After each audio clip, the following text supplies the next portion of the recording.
And welcome back to Wandering Through Wayne's World.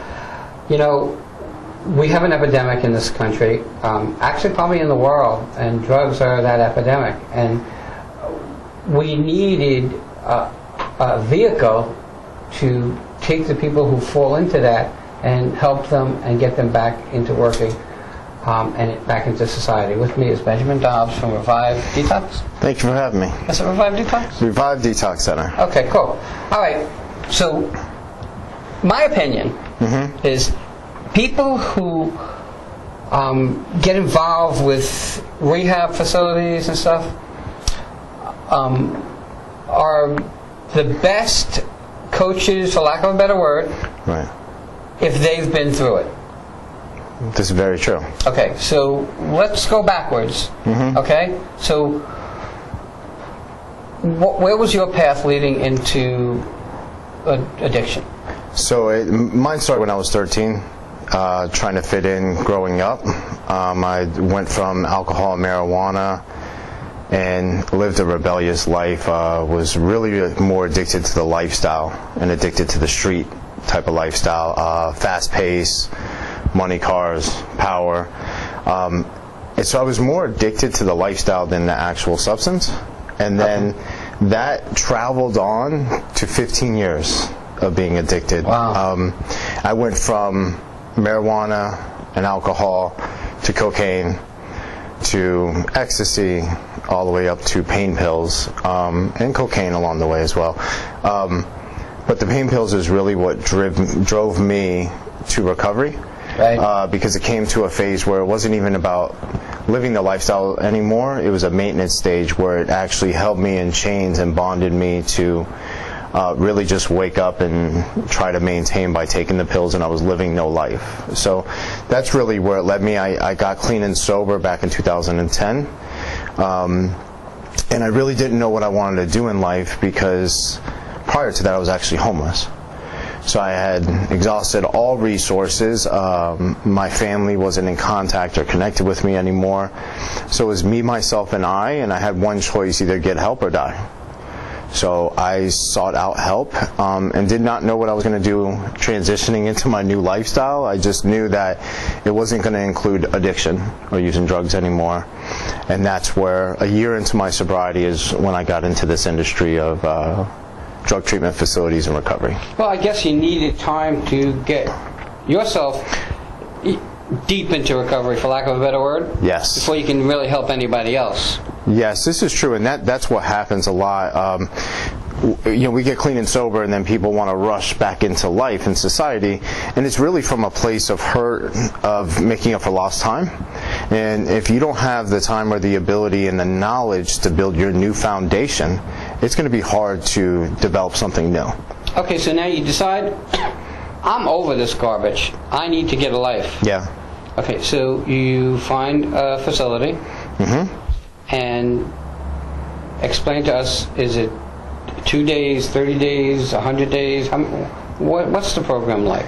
So our program at Revive Detox is you come in for medical stabilization.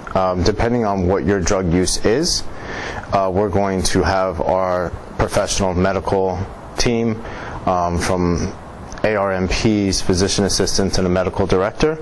They're going to assess you, they're going to examine you. We have a full nursing staff as well, and they're going to decide what your medical protocol would be to help you get to that next portion and do the physical detoxification of your body to get rid of all the substances that have been diluting you for however long your use has been. Is the length of use, meaning I've been on drug, not me. Get right, wasn't me. I've been on drugs a year. I've been on drugs 10 years. Yeah. Is there a different philosophy in getting them off? Is it harder to get someone off that's been on for a longer period of time? The only two components is alcohol and benzos, which are Xanax and Valium. They have more prone to a higher risk of seizures. That would be more of an inpatient, really almost hospital-like atmosphere, consistent monitoring, and they're more apt to have seizures and prone. So I think you do, I know actually you do handle them with a certain, another higher level of care. For opiates and heroin right now, And short-term alcohol abuse, short-term Xanax abuse or Valium abuse, that is handled a lot differently as far as same type of medical protocols, but just not at a higher level of care. Okay, so the facility that you're part of, Revive,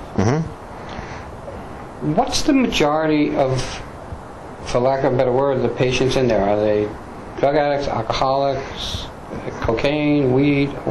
What do you see the most of? Highest percentage is opiate heroin users. The opiates, yes, it's about, I would say about 52 to 53%, and then we start getting into alcohol, and then cocaine, and then you get into marijuana as well. Now crystal meth is another one, but we don't see that much high of a rate for them. It's mostly opiates and heroin, and basically, so what happened is, back when they started regulating the pain pill doctors and the pill mills, there wasn't really a setup or a resource for those that were addicted to the opiates to go to. There was no refuge. So you eliminated the supply, and now the streets, and this is nationwide as well, but now the streets are flooded, especially in South Florida, with a bunch of opiate addicts, and heroin is opiate based. So hence gave birth to heroin down here in South Florida. It never really was a product down here, and we're seeing the trend of that nationally as well. So that's why the rates in most facilities, it's usually opiate users, then alcohol, and then whatever comes after that is, you know, depending on the region of the country of where the clients come from. I mean, I don't know if there's a, I don't want to say better, so let's say a worse or a worser. Okay? Yeah. Addicted to heroin, addicted to alcohol. Heroin worse? I mean, in my mind, as a non-drug user, I would say, oh my God, heroin is like a nightmare. Right, so there's statistics and facts that back some of that up. Some of the statistics and facts are heroin users in the first 2 to 5 years of their use are more receptive to hepatitis C, liver damage, anything physical in the bodies, because it's a more aggressive substance. Alcohol is more long-term progressive. There's still damage that's going on, but you can find anywhere from alcohol abuse of 10 to 15 years begin to see the same results of damage that would be in a heroin user for 2 to 5 years. You know, I guess you talk to these people when they come through at some point in time. Why do most people start it? I mean, is it like peer pressure? Is it, hey, the life is so difficult, I need to do something? Why do people start doing drugs? It's almost like that's one of the number one questions. We always try to look for what we call the root cause, because if we can look at that with an individual, then we can find their core challenges or their core issues inside. A lot of it's trauma related, and this is my opinion. No. Trauma relation can be in the eyes of the beholder.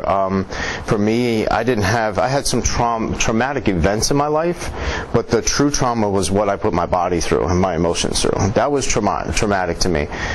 So trauma is a big one. And it's also, a lot of people, statistics will show, most individuals just try it just to try something different. I always have a saying whenever I do my group therapies that, none of us came out of the womb and gave the doctor a high five and said, I'm going to be the best heroin addict ever. And it's very true. We go into life and we have no idea that that's the route we're going to head. And maybe someone paints a pretty picture. No one really says, try this heroin, you're going to end up becoming an addict. Or the doctors don't hand out the pain pills for sports athletes that have injuries and say, this is going to grow into an addiction. Alcohol, the same thing. We all try our best to try to party a little bit with it in high school and just keep it at that, and sometimes it progresses. One thing I will say is what makes it and allows it to progress is not taking care of your issues, emotional dysregulation. maybe breakups, abandonment, rejection, fear, anxiety, stress, worry. So what happens is we actually develop a coping mechanism with the substance, and it numbs those things, it hides those things. So it doesn't allow us to live life on life's terms, and it keeps us from really learning processes on how to handle and deal with situations. All right, we're going to take a quick break, but we're going to come back, and I want to talk about Revive. Sounds good. We'll be right back, guys.